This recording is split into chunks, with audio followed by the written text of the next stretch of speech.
नमस्कार सभी लोगों मैं Kiran Yadav Sanskrit academy YouTube channel पर आप सभी का बहुत बहुत स्वागत करती हूँ।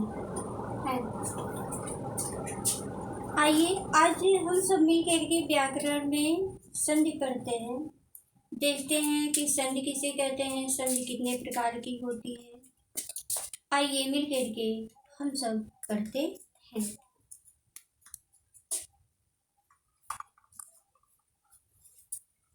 संधि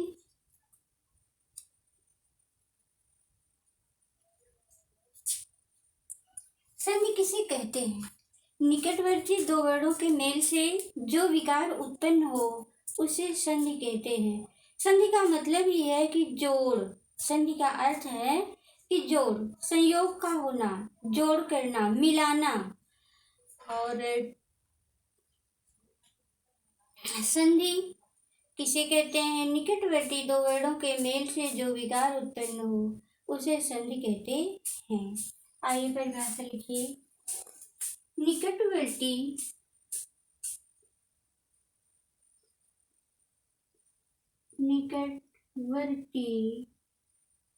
दो वर्णों के मेल से निकटवर्ती दो वर्णों के मेल से दो वर्णों के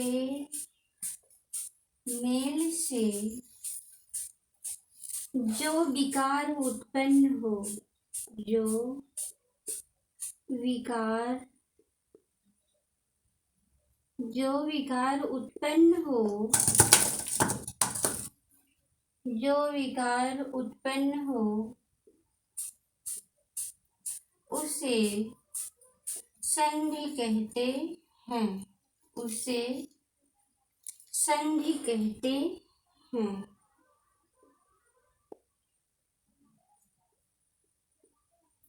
संधि के मुख्यतः तीन भेद हैं। संधि के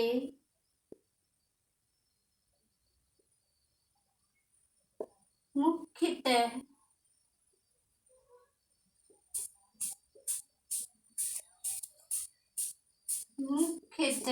तीन भेद हैं। संधि के मुख्यतः तीन भेद हैं। नंबर 1 स्वर संधि, स्वर या अच, स्वर या अच संधि। नंबर 2 व्यंजन या हल संधि, व्यंजन या हल संधि। और नंबर 3 विसर्ग संधि। नंबर 3 विसर्ग संधि। संधि की परिभाषा है निकटवर्ती दो वर्णों के मेल से जो विकार उत्पन्न हो उसे संधि कहते हैं। संधि के मुख्यतः तीन भेद हैं। स्वर संधि या अच संधि, व्यंजन या हल संधि और विसर्ग संधि। स्वर को अच क्यों कहते हैं? क्योंकि स्वर वर्ण है और अच प्रत्याहार के अंतर्गत सभी स्वर वर्ण आ जाते हैं। अच प्रत्याहार है, अच प्रत्याहार के अंतर्गत सभी स्वर वर्ण आ जाते हैं, इसलिए स्वर को अच कहते हैं, यानी स्वर या अच संधि। और व्यंजन वर्ण जो है हल प्रत्याहार है, हल प्रत्याहार के अंतर्गत सभी व्यंजन वर्ण आ जाते हैं, इसलिए व्यंजन को हल कहते हैं। इसलिए व्यंजन को हल कहते हैं। व्यंजन को हल कहते हैं, व्यंजन या हल संधि। और अगली संधि है विसर्ग संधि। विसर्ग संधि। तो आइए सबसे पहले हम सब मिलकर पढ़ते हैं स्वर संधि। यानी स्वर संधि किसे कहते हैं, नोट कर लीजिए, फिर आगे बढ़ते हैं हम सब।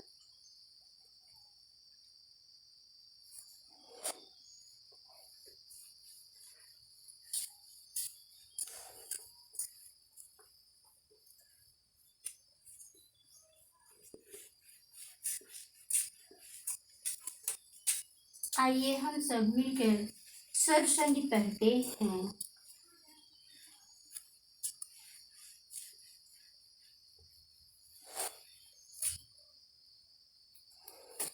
आइए देखते हैं स्वर संधि।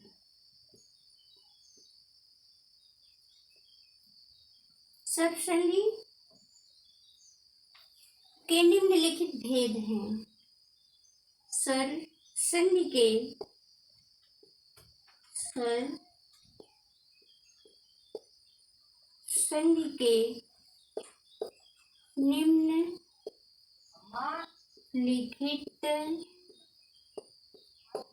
भेद हैं।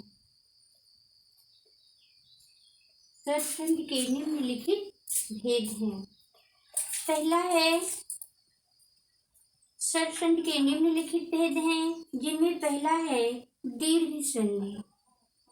पहला है दीर्घ संधि। दीर्घ संधि के लिए सूत्र है अकः सवर्णे दीर्घ। अकः सवर्णे दीर्घ। अकः सवर्णे दीर्घ। अकः सवर्णे दीर्घ। अकः सवर्णे दीर्घ। सूत्र है अकः सवर्णे दीर्घ। हमारे साथ साथ आप भी वाचन करते चलिए, क्योंकि सूत्रों का वाचन करना अति आवश्यक है। वाचन करिए। अकः सवर्णे दीर्घ। अकः सवर्णे दीर्घ। अकः सवर्णे दीर्घ सूत्र है। इसकी परिभाषा है कि अक के पश्चात जब कोई समान स्वरवर्ण आए। अक क्या है?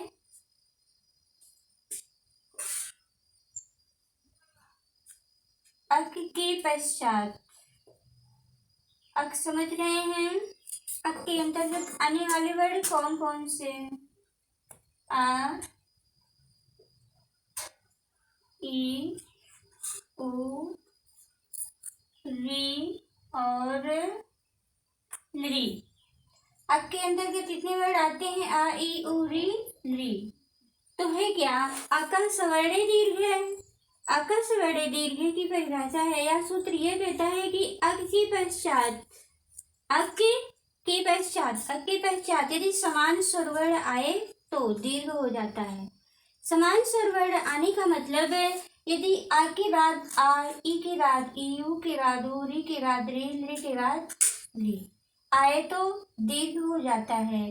ली का दीर्घ नहीं होता है, इसलिए इसका कोई उदाहरण नहीं बनता है। और अक के पश्चात आ, ई, उ, री, ली के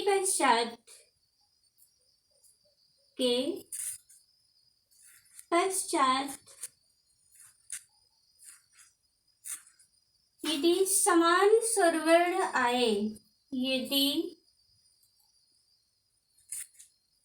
समान स्वरवर्ण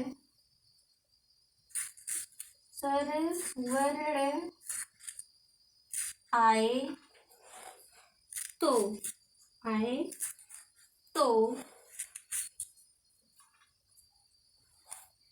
समान स्वरवर्ण आए तो दीर्घ हो जाता है। समान स्वरवर्ण आए तो दीर्घ हो जाता है।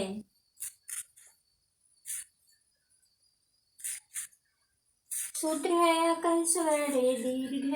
अकः सवर्णे दीर्घ है। यह सूत्र यह कहता है कि अक के पश्चात यानी आ, ई, उ, री, ली के पश्चात यदि समान स्वरवर्ण आए तो दीर्घ हो जाता है। ये परिभाषा नोट करिए।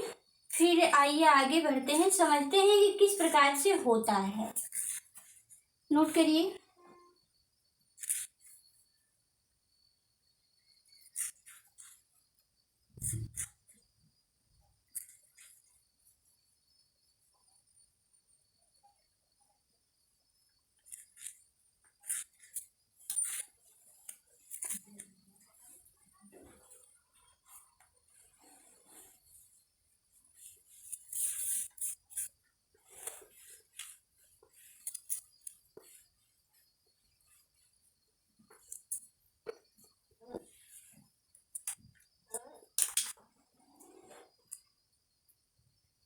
सूत्र क्या था? अकः सवर्णे दीर्घ, अकः सवर्णे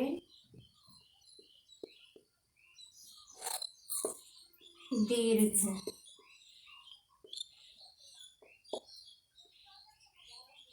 यह कहता है कि एक के पश्चात यानी आ ई उ री के पश्चात समान स्वरवर्ण आए तो दीर्घ हो जाता है।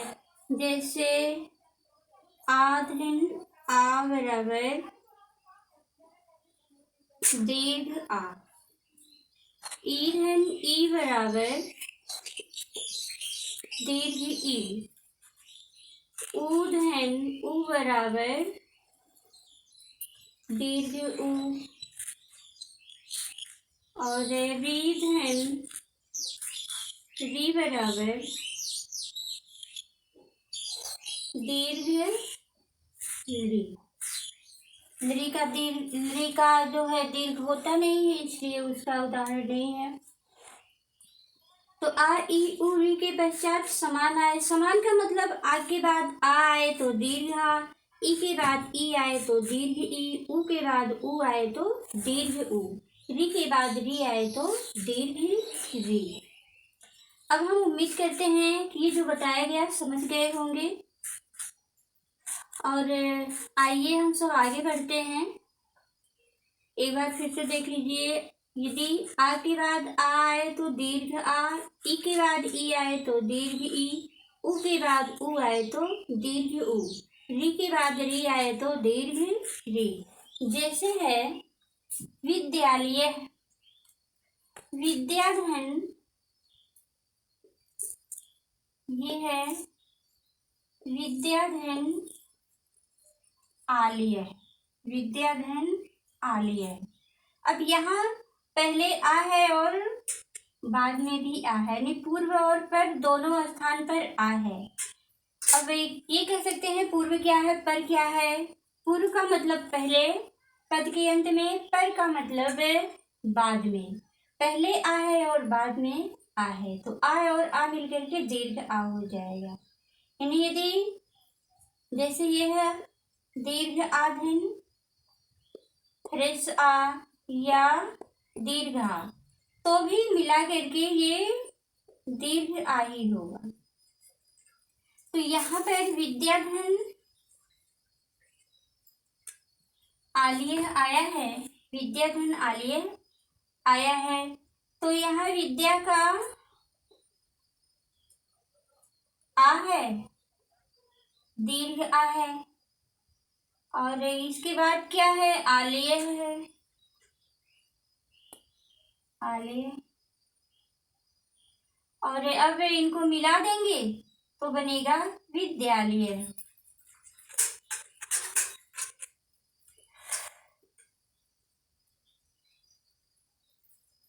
जैसे ये है, जब यहाँ से विद्या से आ को निकालते हैं तो क्या बनता है, ये रूप बनेगा विद्य। और ये अब जब इसको मिलाएंगे तो ये आ करके इसमें मिल जाएगा, दोनों मिल करके क्या बनेगा, विद्यालय, विद्यालय। विद्यालय को इस तरह से भी लिख सकते हैं और इस तरह से भी लिख सकते हैं, दोनों तरीके से लिख सकते हैं। जैसे है नदी से, नदी धन, नदी धन ईश, नदी धन ईश। यहाँ पूर्व पद के अंत में भी ई है और पर में भी ई है, पूर्व और पर दोनों के स्थान पर ई है। तो जो अगर सवर्णे दीर्घ कहता है उसका जो लक्षण है यहाँ पर विद्यमान है। इस प्रकार यहाँ पर ई और ई मिल करके दीर्घ ई हो जाती है और मिला देते हैं तो रूप बनता है नदीश। आइए आगे देखते हैं। जैसे है विद्यार्थी,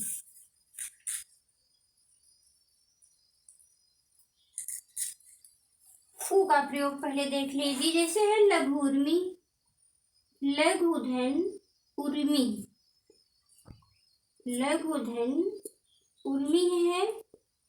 यहाँ पर पहले उ है और बाद में भी उ है, यानी पूर्व और पर दोनों स्थान पर उ है। पूर्व और पर दोनों स्थान पर उ है, तो उ और उ मिलकर के दीर्घ उ हो जाएगा, यानी ये हो जाएगा। और जब मिला देंगे तो रूप बनेगा लघु उर्मी। जैसे री का प्रयोग पितृणम, पितृधन, ऋणम है। यहाँ पूर्व में भी री है, पर में भी री है, तो री और री मिलकर के दीर्घ री हो जाएगी और मिला देंगे तो बनेगा पितृणम।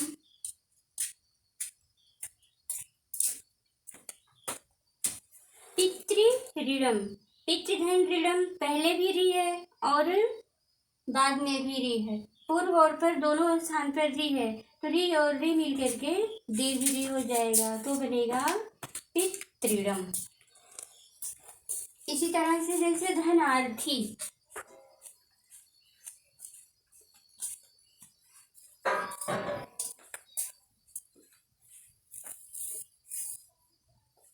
जैसे है धनार्थी, धन प्लस अर्थी। यहाँ पहले आ है, धन है, ये कह सकते हैं कि आ कहाँ है, आ है। जब धन का उच्चारण कर रहे हैं तो ना से आ निकल रहा है ना से आ उच्चरित हो रहा है, तो पहले आ आया है, पहले आ आया है, पहले आ आया है और पर में आ है, तो आ और आ मिलकर के क्या हो जाएगा, दीर्घ हो जाएगा, बनेगा क्या, धनार्थी।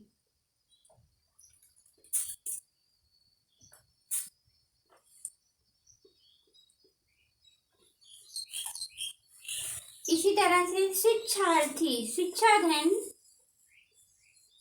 शिक्षाधन अर्थी, शिक्षाधन अर्थी। यहाँ पहले आ है, शिक्षा का आ और अर्थी का आ, तो पूर्व में भी आ है और पर में भी आ है। पूर्व और पर दोनों स्थान पर आ है, पूर्व और पर दोनों स्थान पर आ है, तो जो दीर्घ संधि का जो यहाँ पर लक्षण है वह विद्यमान है, अकल से बड़े दीर्घ है। ये सूत्र किसका है, दीर्घ संधि का है, दीर्घ संधि का सूत्र है,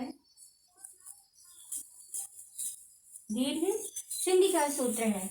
और शिक्षा धन अर्थी पहले आ है और बाद में भी आ है, आ और आ मिलकर के दीर्घ हो जाएगा और मिला देंगे तो रूप बनेगा शिक्षार्थी।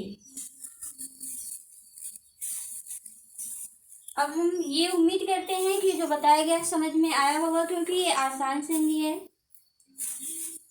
और यदि आपको लग रहा हो कहीं पर समझ में ना आ रहा हो, कोई भी प्रॉब्लम हो, तो कमेंट के माध्यम से अवश्य बताइएगा कि कहाँ पर समझ में नहीं आता है, हमें वीडियो देखने में कहाँ पर क्या दिक्कतें आ रही हैं, वो कमेंट के माध्यम से अवश्य बताइएगा।